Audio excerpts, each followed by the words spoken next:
So this was a little toy that came in Kellogg's Corn Flakes.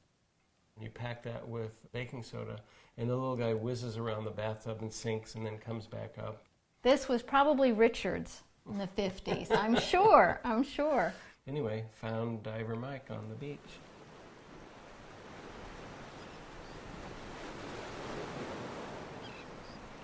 I'm Judith Selby Lang. And I'm Richard Lang. And together, Judith and I are the collectors of tons of plastic from Kehoe Beach in the Point Reyes National Seashore, and we make art out of it.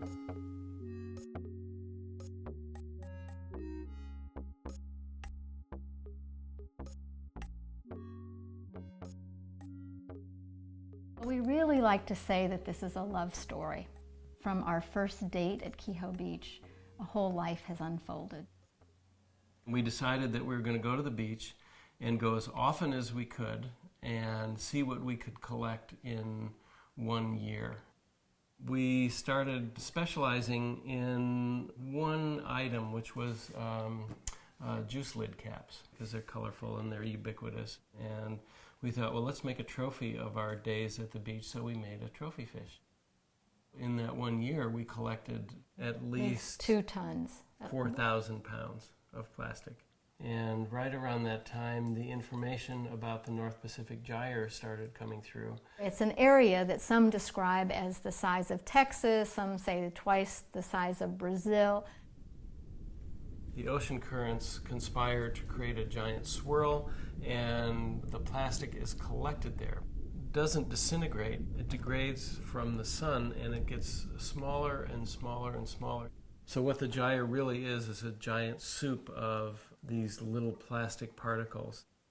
Are we cleaning the beach? There's no way that we could clean the beach. As Judith says, we're not cleaning the beach, we're curating the beach. We're picking up the things that we really like.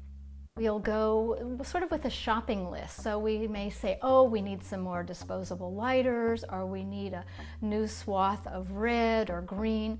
This is really fun. And people that go with us, think we're a little nuts, and then they get into it. We really limited ourselves to this 1 little kilometer of beach, because like a holographic pinpoint, we want to talk about this one little place as the place that stands as a marker for the whole planet. In about 2 hours, we can collect probably more than we can carry back, usually 70, 75 pounds. This green thing is an agricultural pull tie for trellising up grapes. That's a balloon, we call them a balloon nib. It's the reinforced very top part of a balloon. So, some real treasures here. I'm very happy. And look at how beautifully color coordinated they are. We could lose the yellow. Why don't you grab the yellow? Everything else here, look at there. Is that a great palette of things? I like the yellow. Okay, you like the yellows? A little. A little, you gotta have a little contrast there. Yeah. That's pretty good. We bring it back, we wash it, and then begin a sorting process. And that is, to me, that's one of the great pleasures. Exercises in pattern recognition. I mean, these are some of the categories, these hat bands. Bubble blowers. We find lots of astroturf.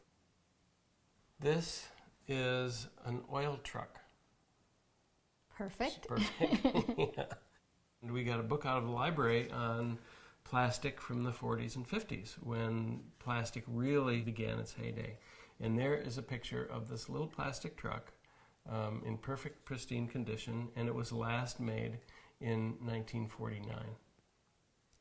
Oh my goodness, I'm so happy that the styles have changed. I don't know too many people who use these anymore, but they're still washing up.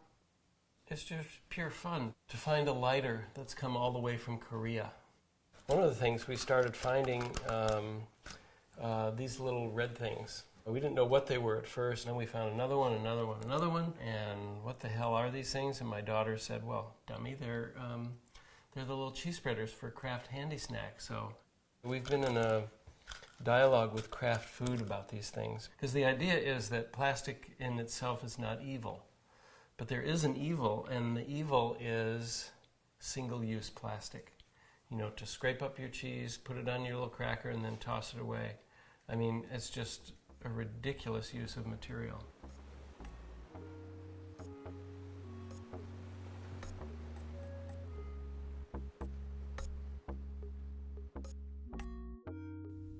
So we're working on a piece that's going to be beginning in November at the SF MoMA, San Francisco Museum of Modern Art. It's very difficult for people to visualize the problem with plastic pollution. One statistic says that there's 46,000 pieces of visible plastic in every square mile in every ocean on the planet. That's an inconceivable number, so we've decided to count out what is in 10 square city blocks. So we're going to present 4,600 pieces of plastic suspended as if they were suspended within the ocean. We found the chair first, the whole green chair, but it was missing a leg, and then about a week later we found a leg. Different from a different chair. Different chair, and we put it together. Everything you need comes from the beach. Right there. Right there. People that make things really let the material speak. And this plastic has really spoken to us in this way where the prints have become a kind of prime focus. We're inspired by Kandinsky and Clay and Matisse.